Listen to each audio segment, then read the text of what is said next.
Program. Welcome back, everybody. Greetings, friends, patriots, lovers of democracy, as Thom says. I am Danielle, here with Shane-O, sitting in for Thom today. Of course, we are watching the news closely on the breaking news of the airplane crash in the Alps, 150 lives presumed lost. And we will let you know if there's any updates. But there is so much to cover today that I want to jump right into it, starting with the Next Great Treasury Raid. A tax plan that came out earlier this month that the New York Times referred to as Marco Rubio's Rainbows and Puppies tax plan. Excuse me. I thought it was amazing. I heard nothing about this. Very little. And we scour the news on a regular basis, Danielle. You know, for this show, I did not hear much at all. There's a few articles when I went looking back through it, once I tracked down this tax plan, you know, the Wall Street Journal loving it, the New York Times hating it. But other than that, I mean, I guess all we had to hear about was, you know, Hillary Clinton's emails. Right. Somehow we missed it. But Josh Mound, doctoral candidate and contributor at Jacobin Magazine, Department of History, University of Michigan, Shane-O, and JacobinMag.com. Josh didn't miss it. In fact, he wrote an amazing piece that you could check out over at JacobinMag.com. All those links over at the website. Josh, thank you so much for joining us today. Thank you for having me. So you call this proposal a dream that the right has had for decades, and you draw through this history so well in a way that I think Thom's listeners and viewers will appreciate, touching on things like the Powell memo and the desire to eliminate capital gains tax. How did this come about? How did you find this tax plan when seemingly we all missed it? Well, obviously, I pay attention to what's going on with taxes. My ongoing research is basically trying to figure out the puzzle of why, if since the 1960s, most Americans have said that the rich pay too little taxes and the middle-income people pay too much in taxes, yet since the 1960s, we've really seen continual tax cuts for upper-income people and very little tax relief for middle-class people. So that puzzle of why we've basically gotten what is the opposite of what public opinion would seem to dictate is kind of what drives my research. Now, capital gains tax, as Thom typically describes, the income that people get from sitting around a pool collecting dividends checks, and something that Republicans have been working to eliminate or lessen for decades. You write that the Treasury Department has essentially been calling these out as loopholes since as far back as the 70s. How is it that we're still debating this, that we're still considering capital gains income different from regular income and giving it a special tax break? Well, I don't think that there's necessarily a good economic reason. For a long time, there was the argument put forth by many conservative think tanks and Republicans that cutting capital gains taxes would basically stimulate investment, drive growth, and that growth would trickle down to middle income and lower income people. But quite a few studies from the Congressional Research Service, the Congressional Budget Office, as well as academic studies have said that that's really not the case. When you cut capital gains taxes, what you tend to do is just hand income to the very rich, and you don't really get a lot in terms of economic growth for it. However, as you said, conservative think tanks have really wanted this for a long time. They've wanted not just low capital gains taxes, but no capital gains taxes. And Republicans have very, very much pushed this all the way back since, after World War II. Democrats, on the other hand, with the exception of a few like George McGovern and Independent Now Bernie Sanders, really have been reluctant to say, we should just tax capital gains at the same rates as ordinary income.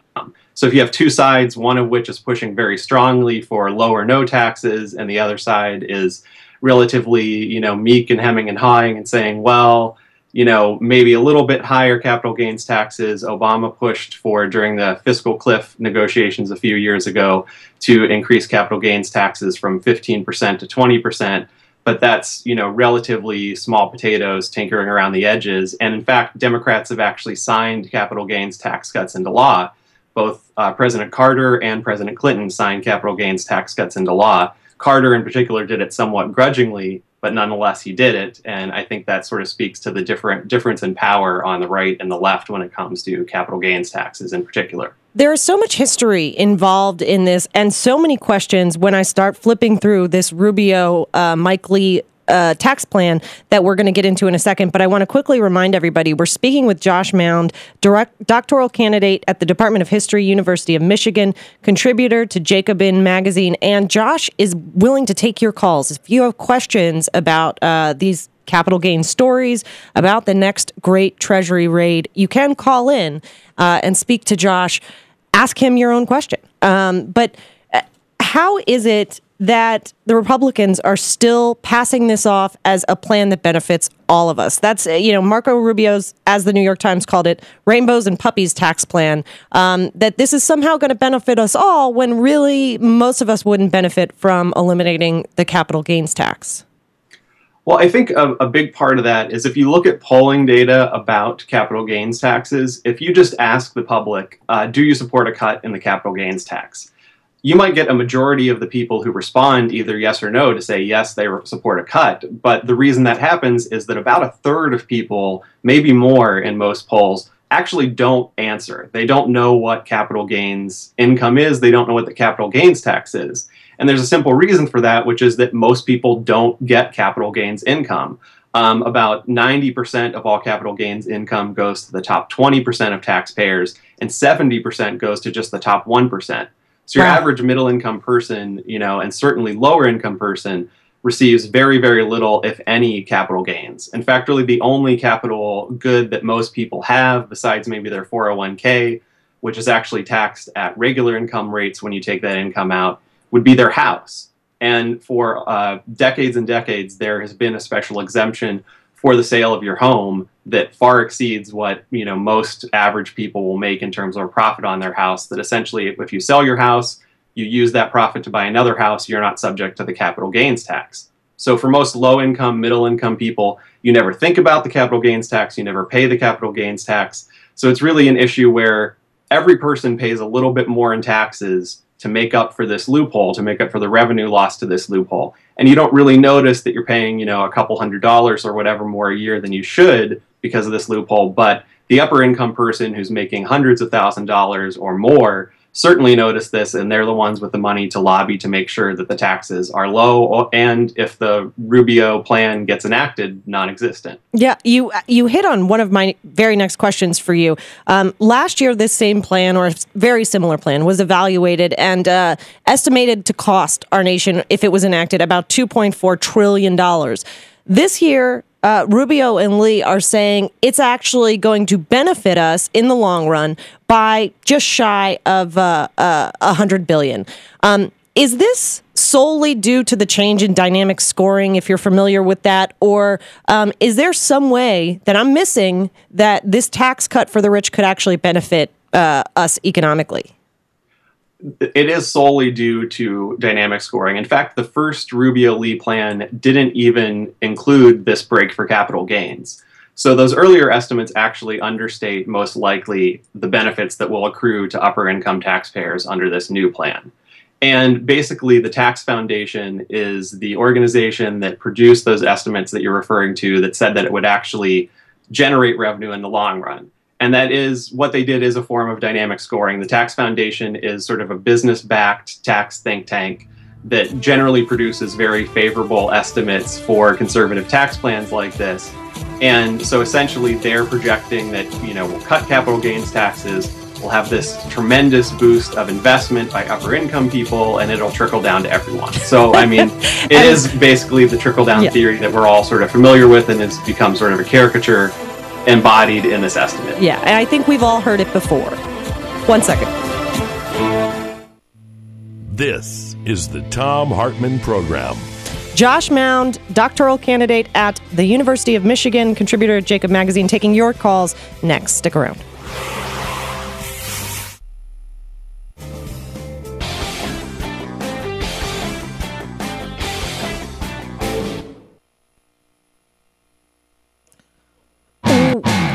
Welcome back to the Thom Hartmann Program. My computer's being a real pain today. Computer is... I'm going to restart it, actually. Yes. I'm Danielle here with Shane-O, sitting in for Tom today, and we are still speaking with Josh Mound, doctoral candidate at the Department of History of the University of Michigan and contributor to Jacobin Magazine. Thank you, Shane-O. Josh, you still with us? Yes, I am. Thank you. Sorry about the mispronunciation there earlier. You ready to take some calls? Sure. Great. Lots of people want your expert opinion. So let's start with Shirley watching on Dish Network in Wheeling, West Virginia. Shirley, you have a question for Josh. Hi. Yeah, I'd like to ask Josh a question about taxes. Since we need to raise money, I'm questioning why the churches are able to be tax exempt when they're totally businesses these days. I think they should only be allowed to be exempt for money they contribute to charity, because just showing Ted Cruz yesterday announcing his presidential run at a college that I'm sure gets government funds and also is tax exempt just seemed outrageous to me. I don't see how that would possibly be okay to do that, and that they forcibly made the kids go. Yes. Okay, Shirley, let's let Josh respond. Josh, any thoughts on the church tax exemption? I think that's a good point, and I'm sure a lot of people agree with that. It's been a controversial proposal for a long time. Even someone like George Wallace, when he ran for president, actually talked about eliminating tax exemptions for foundations and churches and things like that. But it's hard, obviously, to make that case when churches are seen as sort of, as American as apple pie, that I don't think there's maybe a good economic reason or a good reason of fairness to exempt churches. But when you have that sort of image of churches, it's very hard to get rid of their tax exemption. I do wonder, as the population becomes more secular, church attendance has been going down. Are more people going to be willing to say, we don't want our tax dollars to be subsidizing churches? I wouldn't be surprised if someday that happens, but I doubt that we're going to see anyone in the Republican Party, certainly, and probably not the Democratic Party, who are going to be willing to propose today that we should stop giving churches tax exemptions, even if it might be a good idea. Excellent point. Let's check in with Caroline, listening in Lynn Haven, Florida. Caroline, you are a small investor, you say. That's correct. I am a small investor. I'm 72, single gal. So capital gains helps me. So my question to Mr. Mound is, how does one get rich or comfortable where you're not a burden to society, if not for investments such as capital gains and other investments? And thank you. And one more suggestion. Okay. The lady that just called, I agree with her about these churches. I'm an atheist. So I shouldn't have to support them. And I would love for y'all to have David Silverman, who is the head of the American Atheist Society. I believe he has been on with Tom, Carolyn, but let's let Josh answer your question about capital gains first. Well, first of all, if you tax capital gains at the same rates as ordinary income, we would still have graduated rates. So smaller investors would obviously still be paying tax rates that were lower than, Warren Buffett or very, very rich investors. So I don't think if you transition to a system where you had capital gains tax at the same rates as earned income, as labor income, it would necessarily burden small investors any more than they are now. And another important thing to remember is that the way that most Americans, insofar as they do have their own investments, they invest in their employer's 401k or a Roth IRA or something like that, and those are completely outside of the capital gain system. So, for example, 401ks, when you take money out, you're actually paying the rate that is the ordinary income rate, not the special capital gains rate. So, I mean, you could actually even argue that in that way, the investment income system is sort of doubly stacked against middle income people right now, because their investments are most likely to be in a 401k, and then when they take it out when they're retired, they're actually paying the ordinary income tax rates anyhow, not the low rates that the Warren Buffetts are paying. This, in my opinion, is kind of one of those ways they dupe us average Joe type people into believing that issues like lowering the capital gains tax affect us all, as you touch on so well in your article. I want to remind everybody that they can go and check out the Next Great Treasury Raid over at Jacobin Magazine. Am I right on that? Is that a fair assumption? I think it is a fair assumption. And I mean, I think that gets back to, the polling data that I mentioned earlier, that just, a third of people don't really have any strong opinion about capital gains, most likely because they don't really experience the capital gains tax rate. So it becomes a really sort of esoteric problem that is a policy that most people don't think about.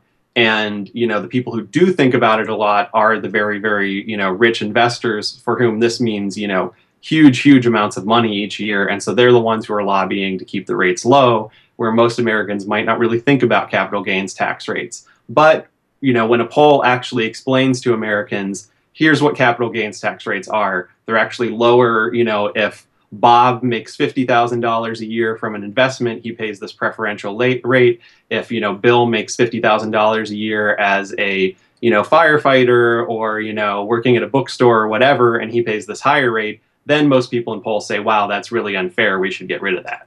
Well, all about the message, as always. I think we have time really quickly for one really fast question. Let's go with Anita in San Antonio, Texas, watching on DirecTV. Anita, can you get a real quick question in for Josh?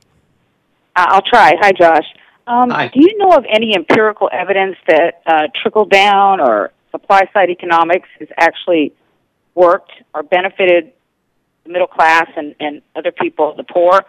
Or do you know of any place in the world where this has worked? This type of economics has worked? Well, conservative think tanks obviously, try to manufacture evidence that says that it's worked. But more objective studies by the Congressional Budget Office or the Congressional Research Service has really called into question whether that happens. And if you just were to take even, a really simple graph looking at average capital gains tax rates and growth, there's no correlation. Something we'll have to keep searching for. Josh, thank you so much for all of your brilliant responses. Thank you for having me. You're listening to the Thom Hartmann Program. Call 202-536-2370. Josh Mound, Jacobin Magazine. The article is fascinating. Go check it out, and we'll be back with more of your calls right after this.